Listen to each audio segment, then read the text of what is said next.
Hello and welcome to Slow Pit Stop, the international Formula One podcast by fans for fans all around the world.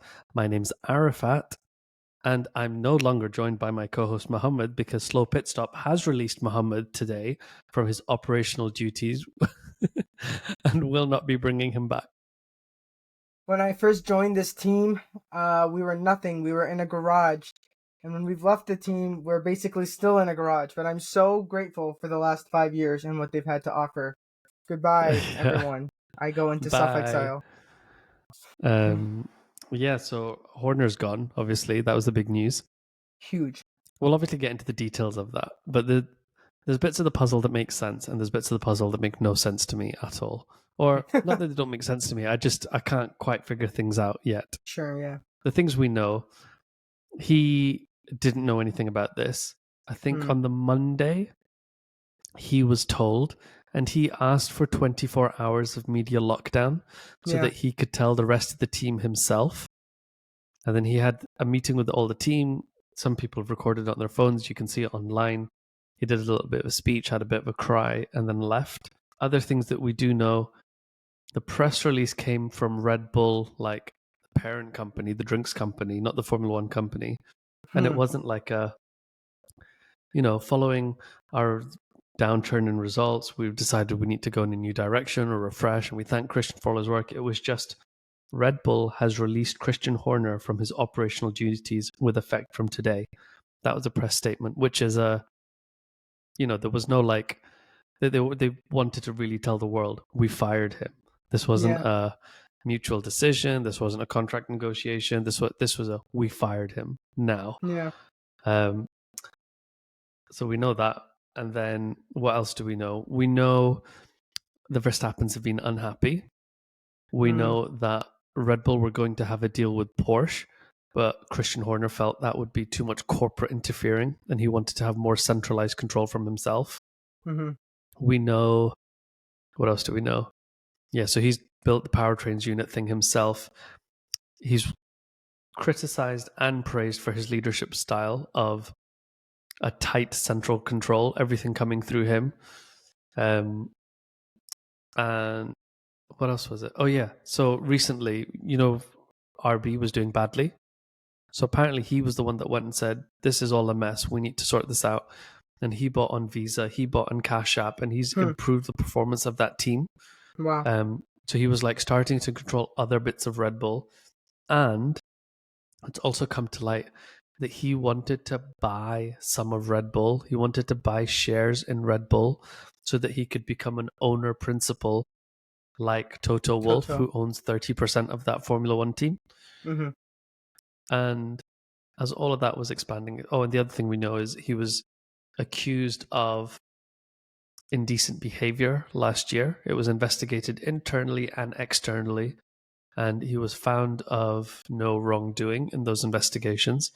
But those allegations have never really gone away, and there's going to be some sort of civil case coming up in the near future or next year or something, or some appeal or something like that. So those are the bits that we do know. What we don't know is why Monday? Why not wait till the summer break, till the end of the year? Why not do it 1 week before that or a year ago? What happened on Monday that made them go, this is now? And the other thing that I can't work out, people keep talking about, is this going to make Max more or less likely to stay? We know the Verstappen camp hates Christian Horner. I can't fully work out why. I know when these allegations came out, if you go back to our old episode, I talked about how, they were worried Christian would bring on like Carlos Sainz or Daniel Ricciardo, create more competition for Verstappen. But I don't think Verstappen is scared of competition. I don't think he should be. I think he'd blow them away. And I think, when they were at Toro Rosso, whenever Carlos was given preferential treatment, not preferential, but, they had like a system. You have preferential strategy one race, then us, then you, then us. Or like you go out the pits first, then us. Jos hated that. He was like, no, Max should have preferential treatment every race. But like, if Jos feels like that, fine. But I can't imagine Max feeling like that. So I don't know why Max hates him so much. Christian Horner? Yeah. Is that like I know why confirmed? everyone else hates him. Like, I get that. He's like the pantomime villain of Formula One, but I don't get why Verstappen wants him gone. But is that confirmed? Does Verstappen really want him gone? I know there was this whole power struggle between the Thai and the Austrian side. It's so much we've talked about. I actually can't talk about it again. It's so like we'll like we'll just never know, and it's so annoying to keep bringing up Christian Horner. But I will say this: do you think the way he found out is he tried to come into the Red Bull building and his badge didn't work, and he was like, Oh, that'd "Oh, be so I funny. I should call IT. My badge doesn't work." And Yeah. they were like, "Actually, you've been let go." Yeah. Tell him by a tweet. I think. I cannot imagine that any of this has to do with the scandal that went on last year. Yeah. I like the theory that if Max stays, this was a Max request. If Max leaves, this was him getting fired because he couldn't retain Max. I like that theory the best. I think we're yet to see what plays out. I don't think that Max hated.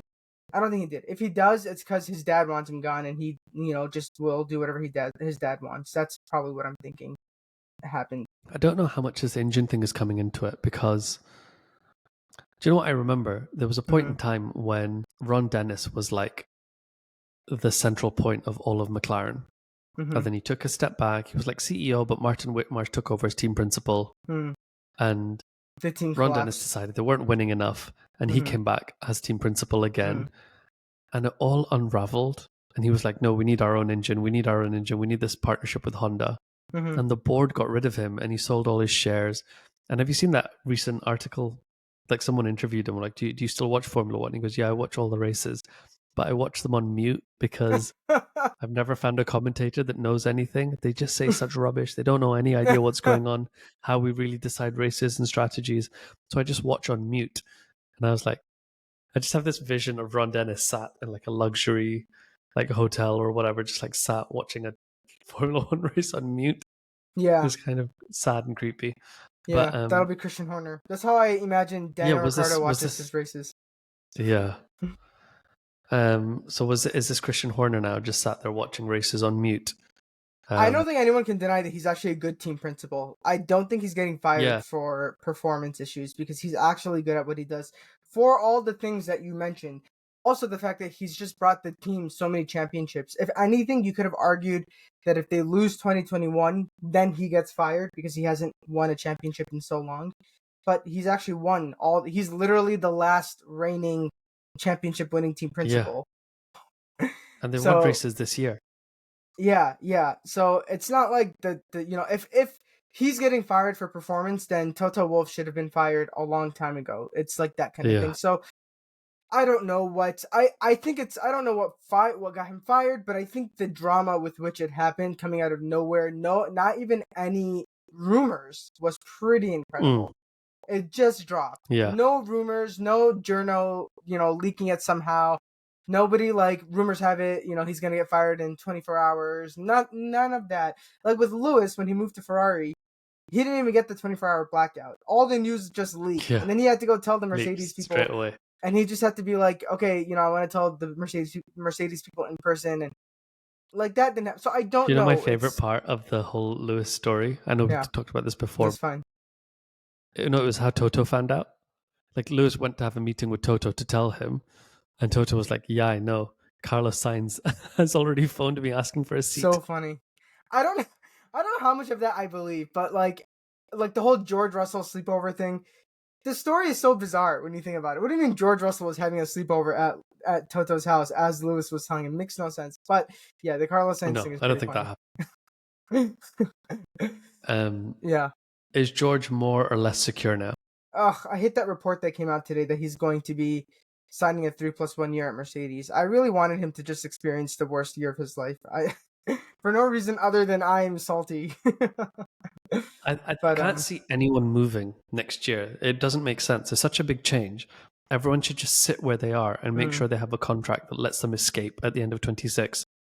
And whichever car comes out in Melbourne the fastest, everyone's going to be like, that's the one I need to get into. So if yeah. next year Mercedes is the fastest, then Max will suddenly be having that conversation about 2027. What if that's the conversation? It's about next year. Has nothing to do with now. Yeah.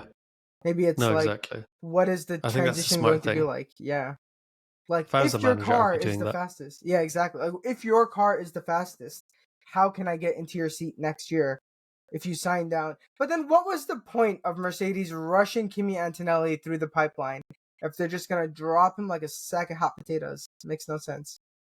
And none of this makes So sense. It makes me mad. you, the weird thing about Kimmy is I like him. I think he's quite funny. But Andrew Benson talked about, Andrew Benson from the BBC. Mm-hmm. So he's quite a well-respected journalist. And the thing is, because he's BBC, he's very like neutral in the way he normally talks about things. Mm-hmm. Um, but he recently wrote something about Kimi Antonelli where he said, most people, they have a rough rookie year. Like they have some crashes and Mm-hmm. rough edges or whatever. But the people that are really hyped, like Lewis Hamilton, like Verstappen, even in their rookie year, there's like these special magic moments that come through. Mm-hmm. And Kimmy's had none. Hmm. That was Benson's opinion. He's had some good races. He's had a couple where it's just like, wow, all the other rookies, I think back to Canada, all the other rookies crashed, but he survived. Granted, he didn't make it through Is that the Silverstone, base so. of what is special? Because like Max All the Verstappen other. winning in his first ever race at Red Bull, Lewis Hamilton almost winning the championship in his first year. Kimmy, he didn't crash. You could make the argument that Piastri had no magic in his first year, but you had to wait till he had a good car. And now you can Yeah, see but I that don't why think he was so Piastri's hyped going to up. go down as an all-time great. I think he could be a Mhm. world champion, no doubt. But I don't think he's going to go down as like I don't think 15 years from now people are going to be talking back at, wow, Piastri was an amazing, like he's one of the top 5 with Schumacher and Hamilton and Really? Senna. Hmm. Like I think people talk about him in the same way they talk about like Mika Hakkinen. Like Hmm. Mika Hakkinen is a very well-respected driver, Yeah. but you're not going to find a lot of people who say Mika Hakkinen was the best driver of all time. But he was hyped that way. When he came in, he was like, he's won all these championships. He's coming into McLaren, who's going to be the number 1 driver. There's like all this talk about it. That same talk happened with Kimi Antonelli. He won F3. We're going to fly him through F2. He's like the next great prodigy. We want the next Verstappen in our team. Like, so I don't know. I don't know if it's realistic. I mean, Verstappen only won his race because Lewis crashed into Nico. Like, if that hadn't happened, he wouldn't have won a Yeah, race that year. It wasn't. I he mean, it wouldn't was have. on. Yeah, no. It was on merit, yes, but there was a lot of luck involved. Yeah, but I think the point is, first race, new team. Theoretically, Ricardo should have won that race if the Mercedes are going to crash into each other, and Fair Max, enough. through his driving, put himself in that position. That's true. I forgot about Daniel. Yeah. Do you know, Yeah. there was a picture we saw recently of all the team principals, and all of them, like half the grid, their team principal started Babies. 2025. Yeah, crazy. And like the oldest one before that is like Vasseur, and then Toto Wolff is like however many years he's been doing. Mm-hmm. But such a change in the culture of Formula One. I think, you go back, like the way Christian Horner was Red Bull, you had Frank Williams, Enzo Ferrari, you had Yeah, these like yeah, big absolutely. figures that were the Mm-hmm. team. And quite often it was their name on the door: Bruce McLaren, Enzo Ferrari, Frank Williams, whatever. And I feel like we're now hitting this point in Formula One where there are these boards that are removing, like that whole leadership structure all just used to be a single person. Eddie Jordan, for Yeah, example, right? yeah. Whereas now you look at McLaren, they've got Andrea Stella, they've got Zach Brown, they've got other people at that level. Audi's the same, like, what's it called? What's the Red Bull guy called? Dietrich Jonathan Wheatley. Wheatley. I was like, Yeah. Neatley? Neatley's not a name. Yeah, Wheatley. He's the team principal. But the Ferrari guy, God, I'm so tired. I can't remember anyone's name. Binotto is the CEO. So they're splitting all the jobs. You're a CEO, you're the chief technical officer, you're the team principal, blah, blah, blah, all these things. And I feel, in like football or soccer, Yeah. the way Soccer. sometimes before you used to have managers that were with teams for 10, 20 years, whereas now managers are there for 1, 2, 3 years. They like win a trophy, and then 6 months later, if they're not winning, that manager's gone, and you've got these boards behind that are just making all these decisions. Formula One feels like it's going that way, and I think it's because we have a lack of talent though. Because like, okay, first of all, Christian Horner, like we've already established, this wasn't a performance related thing. This was clearly some kind of political thing behind the scenes. Because he said in his going away speech, it was actually very poignant and it was accurate. He's like, I came in, we were really nothing, and I built this team into a powerhouse. And he kind of did. Like he made very smart decisions with which drivers he was going to bring on, and he ran the team. And he did a good job. You can argue in the middle. There's that debacle with Honda. Sorry, not Honda. With no, it was Honda. Yeah, the debacle with Honda, and the engine didn't work and that whole thing. But he did his best. And I think the rest of the grid just doesn't have strong figures like that. I would actually argue maybe you need to diversify, because I don't know what the heck is happening with Mercedes and Toto Wolff. I think he needs to get fired too. I wonder if Mercedes would. Well, what was someone? It was Corner actually said this. He went, the titles are different from team to team. If you look at, I can't remember, he named someone in the Red Bull organization. Mm-hmm. He went, this guy is basically doing 90% of what Andrea Stella does anyway. Wow. But yeah. we all just have slightly different names for our roles.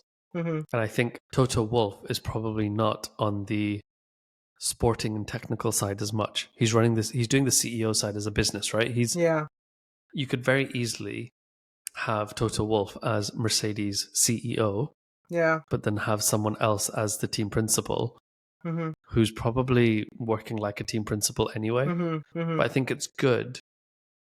There's certain people out there who I think it's good that they're away from the media side of things and just get to do the job, the technical job. And you got like your Zach Browns and your Toto Wolffs that love to be in front of the camera.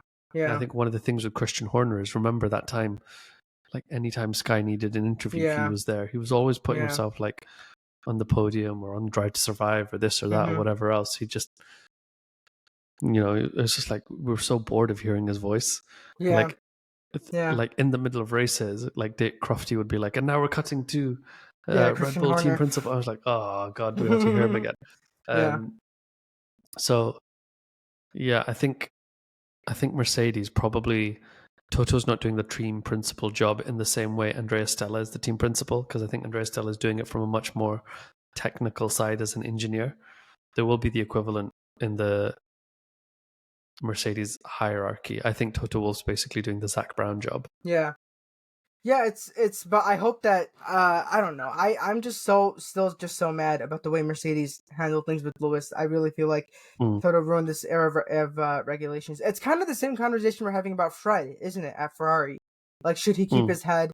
Should he get fired? Should they bring somebody else on? Should they diversify his role? It's the same conversation that we're having. I don't know what the winning formula is, but clearly the boards running these teams think. Do you think Fred's doing a bad job? Would you fire Fred if you're John Elkann, right? You're CEO Ferrari. Number one, would you fire Fred?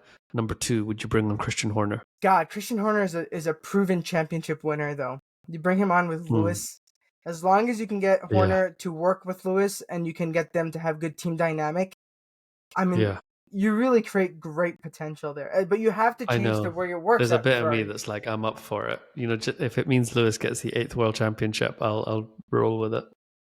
I mean, like, he's like proven to do it, and you just have to make it so that Ferrari starts following Lewis's leadership, and they start listening to him and the way they manage things. And what we don't know if that's happening behind the scenes. You have to remember, when Mattia Binotto got fired, it was because there was this feeling that he was not listening to Charles Leclerc, his number one driver, and that he was sidelining him, and that was what got him fired. Also, just the bad performance of the team. But I would argue, look, it's been 6 months. Lewis has clearly shown that he's gotten used to the car enough that he's not the number one driver, but he's contributing a significant portion of the team's points.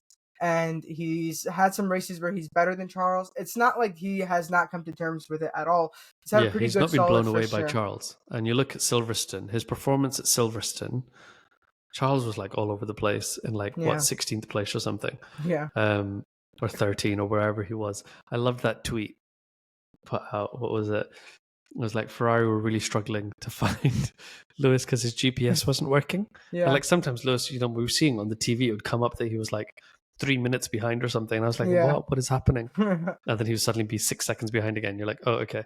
So his GPS wasn't working and someone went, good. This is why Lewis did so well, because Ferrari didn't know where he was. If Ferrari knew where he was, they'd put him 13th in Charles. Yeah, we should actually talk about that race. But I thought it was funny that at one point Leclerc he stayed out, everybody else fit, and Leclerc was third. And it was like towards the end of the race, and I told my nephew, I was like, I swear to God, if Charles Leclerc ends up on the podium after being P14 the entire race, I'm gonna be so mad. So mad. I thought that exact same thing. But yeah, I think Lewis has shown that on certain tracks, certain days, he will be faster than Charles. And I think, he's going to spend this year getting used to this car. But I think Charles Leclerc is too hot and cold over a season. There will be days where Charles's peak is higher than Lewis's, but I think his troughs will be lower. And I think Lewis is a more consistent driver over a whole season in terms of winning a championship. Yeah. No, I think so too. Obviously, we're Lewis Hamilton fans, but I also think when you're going to make this ginormous step and bring on a 7-time world champion, I think if you're going to do that, you then need to listen to your 7-time world champion and allow him to try to fix the team.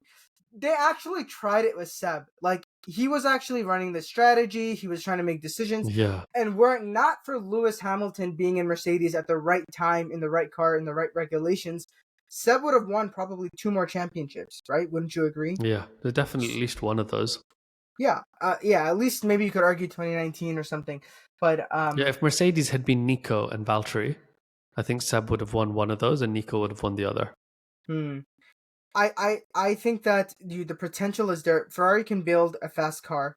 Rumors have it they have one last upgrade in the pipeline, and all the other teams have moved on. Mercedes has announced they've moved on. McLaren has moved on. Red Bull has moved on. So if they do this, they could comfortably become the second fastest team again. And the potential is there, and I just think that there's a leadership issue. I don't know if I would fire Fred, but I think if Christian Horner can demonstrate that he's willing to work with the dynamic of Lewis Hamilton and be there for him and support him and I guess like execute his vision, then I think we have a really good potential there. But I don't know. Fred was brought in to kind of state. Why didn't you leave Fred as team principal, like sporting team principal? And what if they made Christian CEO? So you had like a bigger picture role of They need to do what Apex GP did and hire one person who's the head strategist, the head aerodynamicist, the head media person. She does everything. Driver recruitment. Yeah. Come back. I thought that was kind of cute. I was like, look at this backmarker team. They have high ambitions. Maybe this is what it's like at Williams. We don't know. Maybe this is what Kick Sauber is doing. Come back. Speaking of Kick Sauber, they made an upgrade that would allow them to have more drivability in the corners because they felt their current floor was having like really high downforce but making the car very peaky. So they've... Who are you talking about? The whole point... No, Sauber. I thought you were talking Sauber about Apex GP. Okay. Oh, Sauber's another one. Peter Sauber. His name was a team. Yeah. All these teams used to have a single person. Peter Sauber, Bruce McLaren, who then, Ron Dennis, John Frank Mercedes. Williams, then Claire Williams. Yeah, exactly. And then now it's all these like invisible board. Like, I don't know who the board of Red Bull is, why they decided this. I don't know what's going on.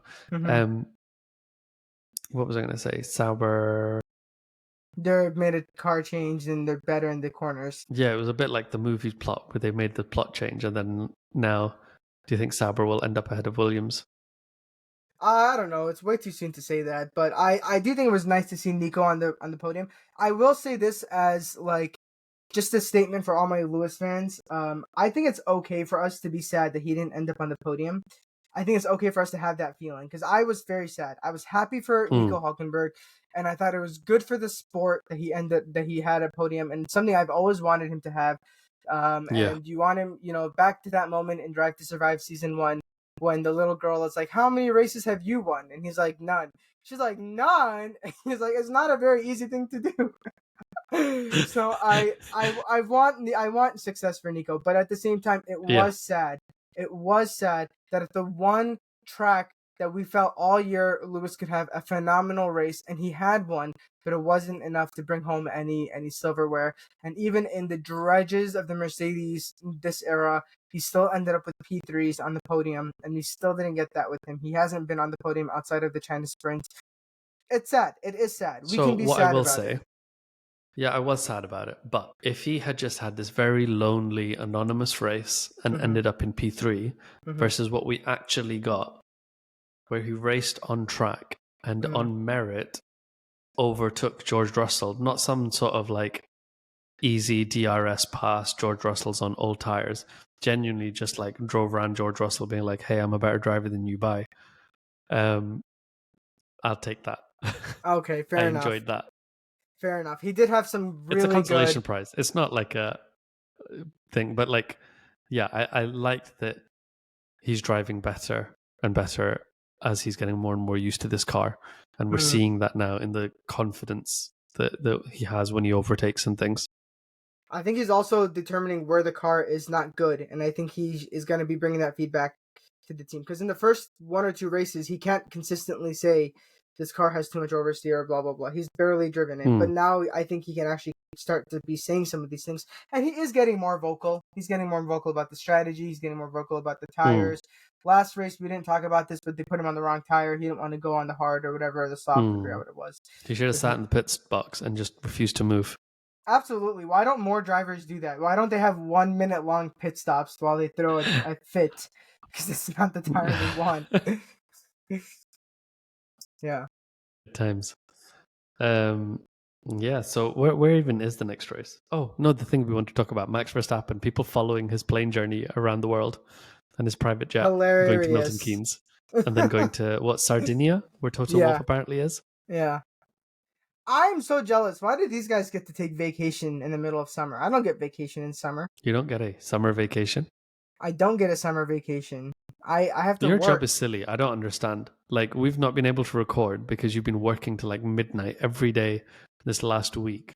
It's like, why are you still a resident? It's 2025. What are you doing? Why do I not have any free time in the summer vacation months? I don't know. Why do the F1 drivers get free time and I don't? You should get a 9 to 5 like me. Oh, are you working a 9 to 5? Don't make me feel terrible about my life. Yeah. Although I did stop to get gas the other day, and I saw at a Sunoco a poster for Kick One Sauber, and I was like, "What? Not Kick One? Nice. What are they called? Is it Kick One Sauber? What is the actual F1? So it's Kick called Sauber? Stake Kick Sauber, depending on where they are, because I think Stake is a gambling company and cannot be advertised everywhere. So when they're in a country that allows gambling, they're Stake Sauber. And when they're in a country that doesn't allow gambling, they're Kick, which is their like online streaming service. It's so stupid. I remember what I wanted to ask you about. Remember all these like team owners, blah blah blah, principal. Yeah. Do you know what the last team is now that has a single owner? Ooh, this is a good question. There's still one Formula One team that has an owner. Yeah. Let me figure it out. One person that runs it, you mean, or one owner? What do you mean? One owner. Not necessarily runs it, but just one single owner, not like a board. Like Red Bull is owned by Red Bull, the company. Yeah. Mercedes has a Mercedes board. Yeah, so it's not Red Bull. It's not Mercedes because they've got the triumvirate. It's not McLaren because they've got the whole structure now. It's not Ferrari. They're owned by the Bahrainis, but the Bahrainis are like very hands off. They're like, you know what you're doing, goodbye. Yeah, for McLaren, yeah. Oh, is it Aston Martin? No, because Lance Stroll is the face of a conglomerate. Lawrence Stroll, you mean? Oh yeah, whichever. It's not V-Carb. It's not Sauber, as we've established. It's not Alfa Romeo. What are they called nowadays? Alfa Romeo? Sauber. Oh yeah. They're still Sauber. It's not them. It's not Williams. Who's left? Who am I missing? Haas? Is it Haas? Gene Haas. Wow, Gene Haas. Look at that. His team, his name, he runs it. I like that. Exactly. Wow. And today, at time of recording, and at the age of 72, he drove his Formula One car for the first time at the Goodwood Festival of Speed. Good for him. He's, I think, one of the oldest people to ever get into an F1 car to drive, like at their debut. Like I know, like Jackie Stewart's like in his 80s and does some like demonstrations, but that's because he was like an ex-world champion. Wow. But yeah, it was like the oldest. Wow. Yeah. Good for him. Good for him. Yeah. And people keep being like, oh, they're going to sell. And he's like, I'm so annoyed. People keep asking me, am I going to sell? No, it's my team, my name. Go away. Yeah, good for him. It's so easy to set up a NASCAR team in America. And, he took the next step. He did Formula One, and he's kept it going for 10 years. Good for him. Should we set up a NASCAR team? Yeah, we should. Slow pit stop racing. Slow racing. Oh my god, that would be so funny. We should have on our car Hillary Clinton for president. That should be the main decal. I don't know what else. What else can we do to trigger people with our NASCAR car? Should I ask you one last question before we stop recording? Recording? Recording. I'll have to cut that. Yes. Yes. Shall I ask you one last thing before we stop recording? Yes. So apparently for a few hours, the company previously known as Hyundai and now known as Hyundai put up a picture of their logo on the back of an F1 car. It says "What if?" That looks like an Indy car to me. Is it? No, I think it's Formula 1. Do you remember we talked about this? And I said it was Hyundai, and you said no, they don't have the apparatus, they don't have the gall, they don't have the guts. Maybe it is them. Maybe it is them. Who was it in the background? We said was doing a Gunther Steiner. No, who was it? Was going around telling people Otmar Snafsauer. Otmar Snafsauer. He's gonna do it with Hyundai. Yes. For Hyundai Formula 1 Maybe. team. They're gonna have a Korean race with a Korean team, Korean drivers. They'll get Jack Aitken to come back. Yeah. The only thing that I can think of is they make the Ioniq 5 or whatever it's called, the N5, which is like one of the best electric performance vehicles. And like rather than leaning into that, they could have bought the McLaren Formula E team, which has now just gone bust and run out of money, and no one's bought it. They had some buyers lined up, and now it's gone bust. And Zach Brown's like, I shall let it die so that we can go to Le Mans. That was a championship-winning Mercedes Formula E team. That McLaren then took over and then ran into the ground. Hyundai were going to buy that. I thought Hyundai, like the pairing makes more sense. They're like, hey, we make really fast electronic cars. Here's a fast electric racing team. That makes more sense to me, but who knows? I don't know, but I'm excited for them to come into Formula 1. They said, what if? Yeah. What if it's just some bored Twitter intern? I think, what if it's someone bored on Twitter, accidentally released it? Sometimes I think, people leak things and delete them just to like see what test the water is, yeah. Yeah, so I think they should. And I think, as like a global championship, it would be good to have another international team, like actually based in Korea with Korean engineers. Yep. Yeah. I think that'd be really cool. Yeah, we can't have these teams that are just all based in a 20-mile radius in, what is it, the south of the UK, south of England? Mm-hmm. We can't have that. Yeah. No. Well, okay, we're going to go to Belgium next. I hope it's a good race. I've kind of lost all... Who's going to win in Belgium? Piastri. Lewis Hamilton, let's go! It's Lewis Hamilton. He's going to win. All right, guys, thank you so much for joining us on this shortened episode. We will hopefully be back after Belgium, but I'm not working until midnight every day. Yeah, stop working. Actually, the schedule I move on to is 3 days, 2 nights, 3 days, 2 nights, 3 days, 2 nights. Isn't that crazy? Do you not have any days off? There are sprinkled in there, some days off, but I have to keep switching my sleep schedule between a day shift and a night shift, and a day shift and a night shift, and a day shift and a night shift. Sounds very healthy. These are your doctors making the life-changing decisions for your loved ones, by the way. Like way too tired to even remember their own names. Yeah. All right, enough about me and my terrible life. Thank you, everyone, for joining us. We will see you hopefully after Belgium. Bye. Bye. Right, you go sort you.